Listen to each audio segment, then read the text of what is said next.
मैया के घर में कोई पुत्र पैदा हुआ है। उस दुष्ट की परछाई पड़ने से महाराज कैसा पुत्र पैदा हुआ बताया गुरुजी ने।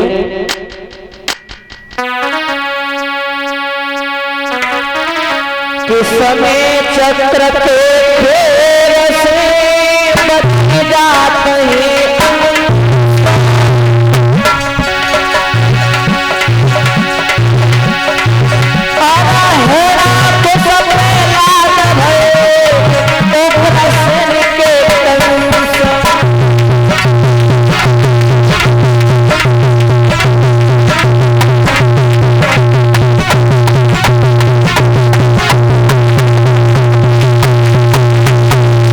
समय चक्र के फेर से बदल जाते हैं अंश और हरणाकश प्रहलाद भई उग्रसेन के कंस। ध्यान रखना महाराज हरणाकश कितना दुराचारी राजा था। उसके संतान पैदा हुई तो कैसी प्रहलाद जैसी। और महाराज उग्रसेन महाराज कितने धर्मात्मा राजा थे, कितने धर्मशुशी राजा थे। उनके संतान पैदा भई तो कैसी महाराज कंस जैसी। ध्यान रखना भगवत श्रोताओं। और जैसे ही वो दुष्ट भोजराज कंस का जन्म जब हुआ तो महाराज अब उपद्रव करने लगा। जैसे ही थोड़ा बड़ा हुआ महाराज उपद्रव करने लगा।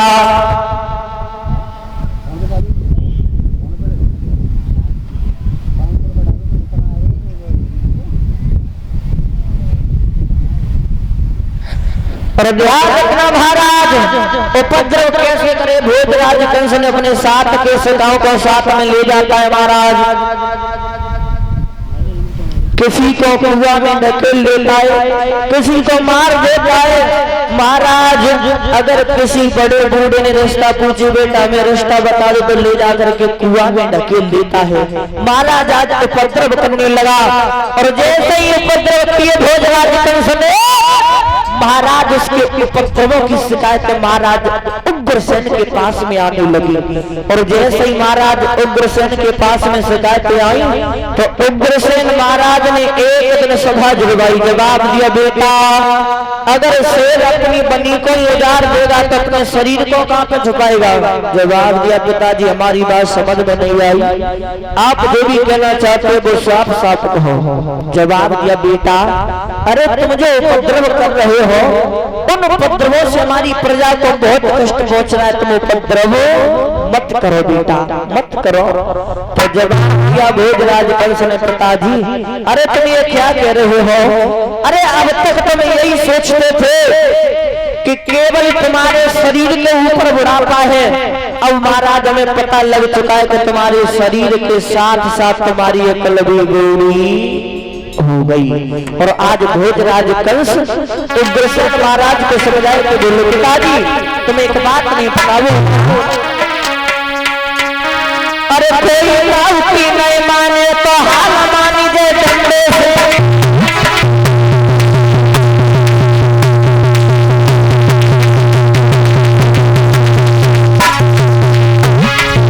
पिताजी सुनो अरे कोई राउती नहीं माने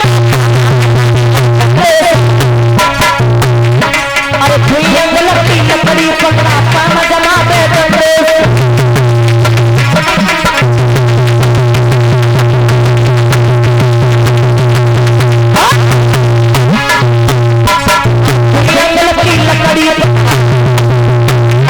अरे काम जमा दे शरारत प्रजा के होश ठिकाने ला दे।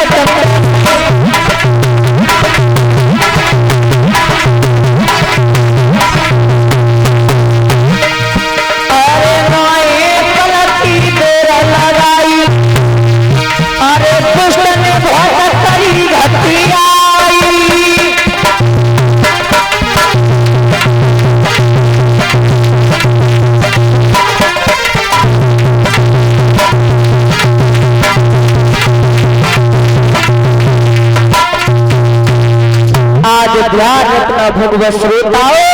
भोजराज कंस ने जवाब दिया पिताजी आपको नहीं पता। अरे अब तुम इस राजगद्दी के लायक नहीं रहे। हमारी बात मानिए पिताजी। और आज इस भोजराज कंस ने भगवत श्रोता ने कभी दया नहीं करी, अपने पिता को राजगद्दी से नीचे उतार लिया और जैसे नीचे उतारा जेल में डलवा दिया। और आज भोजराज कंस स्वयं राजगद्दी का मालिक बन करके बैठ गया। और जैसे ही महाराज राजगद्दी को मालिक भोजराज कंस जब बनो तो अब तो महाराज नजारे कुछ अलग हो गई, नए नए कानून बनने लगे। किस तरीका से कि अधिकारी रहो, अरे जब कंस राज तो कानून नए नए बनने लगे।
भगवत श्रोताओ, जैसे ही वो भोजराज कंस राजगद्दी का मालिक बना तो अब तो महाराज नए नए कानून बनने लगे। अरे ऋषियों के मार पड़ने लगी, महाराज देवालय के टूटने लगे। और महाराज जैसे ही राजगद्दी का मालिक बना तो दशा ये हुई कि धीरे धीरे महाराज वो कंस तो अपने राजपाट को चलाने में लगा रहता है। और इधर एक मगध देश के राजा थे जिनका नाम था महाराज जरासंध। और जरासंध राजा जो थे महाराज, उनके घर में तो लड़कियां थी अस्थि और प्राप्ति। और जैसे ही परीक्षित महाराज दोनों लड़कियां शादी के योग्य हुई अस्थि और प्राप्ति तो भोजराज कंस तो उधर राजपाट में लगा रहता है। महाराज उग्रसेन के मन में विचार आया कि अब तो हमारी दोनों पुत्री शादी के लिए हो चुकी है, तब तो सुंदर सा घर वर ढूंढ के विवाह कर देना चाहिए। तो आज भोजराज महाराज जरासंध भगवत श्रोताओं अपनी सभा में पहुंचे। और जैसे ही महाराज सभा में पहुंचे तो याद रखना परीक्षित महाराज सभा के लोगों से जवाब दिया, सभा के लोगों अब तो हमारी दोनों पुत्री शादी के लिए हो चुकी हैं, अब क्या किया जाए। तो उसी समय मंत्री उठ करके खड़ा हो गया, जवाब दिया महाराज इसमें भी कोई सोचने वाली बात है। अरे तुम्हारी दोनों पुत्री हैं अस्थि और प्राप्ति शादी के ये ले चुके महाराज, आप हमारी एक बात मानो तो एक काम करवाइए महाराज, एक काम करवाओ। कौन सा? आपने हमें पूछा है तो सुनो महाराज। मंत्री समझाए कि बोलो महाराज की चिंता मत करो। क्यों? क्योंकि सुंदरता ही देख ली जाती है, बल अजमा लिया जाता है। तो एक काम करिए। बोला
खेल मत।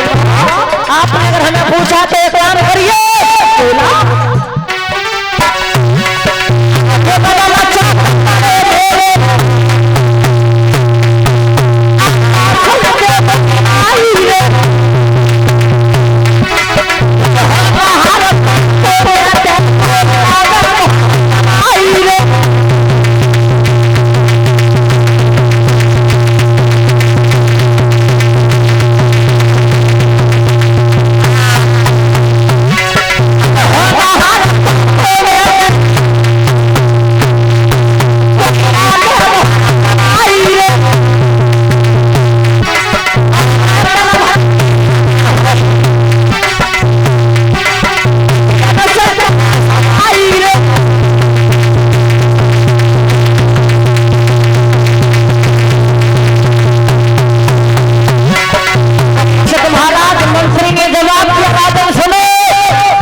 आकर के मेरे चोट में कोई मुबदल पड़े ही उन मुबदलों को उठा करके जो भी भीड़ आकाश में मिलाएगा उसी के साथ में अपनी दोनों पुत्री अस्थिर प्राप्ति का विवाह करूंगा।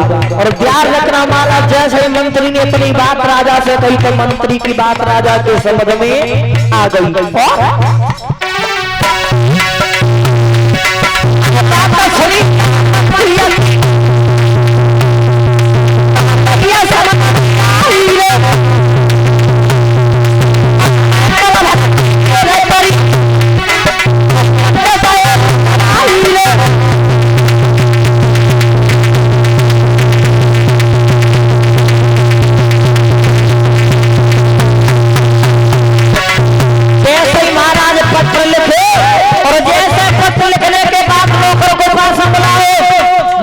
जवाब दिया कि पत्र ले जा देश देश के राजाओं के लिए और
भगवत श्रोताओं, जो नौकर पत्रों को लेकर के देश देश में घूमता हुआ गया और महाराज जैसे ही देश देश में पहुंचा तो एक पत्र लेकर के वो नौकर मथुरा में पहुंचा भोजराज कंस के पास। और जैसे ही परीक्षित महाराज भोजराज कंस के पास में वो नौकर जैसे ही पहुंचे और एक पत्र भोजराज कंस के हाथों में दिया है और जैसे ही महाराज भोजराज कंस ने वह पत्र को खोल के पढ़ो और सोचने लगे ये तो विवाह का न्योता आया है, अरे विवाह में शर्त लिखी है।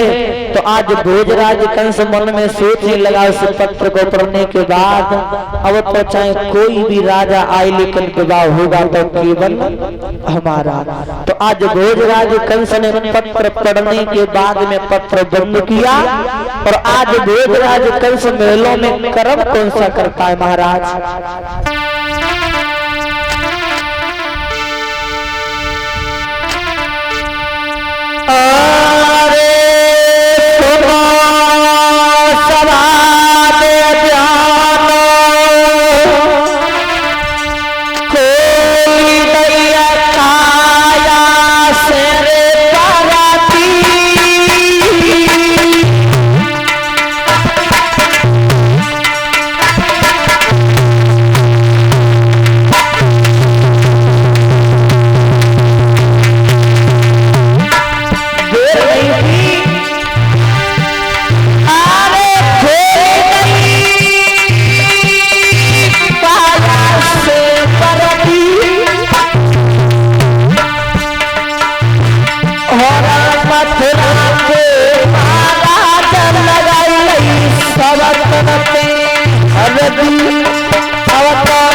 महाराज वरना बनने लगे।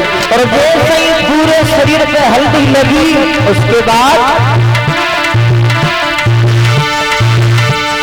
अरे कंस अब करना लगे करना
बोले ठाकुर जी महाराज की। अब ध्यान दे, जहां तक मेरी बात पहुंच रही हो बात के सही भक्तों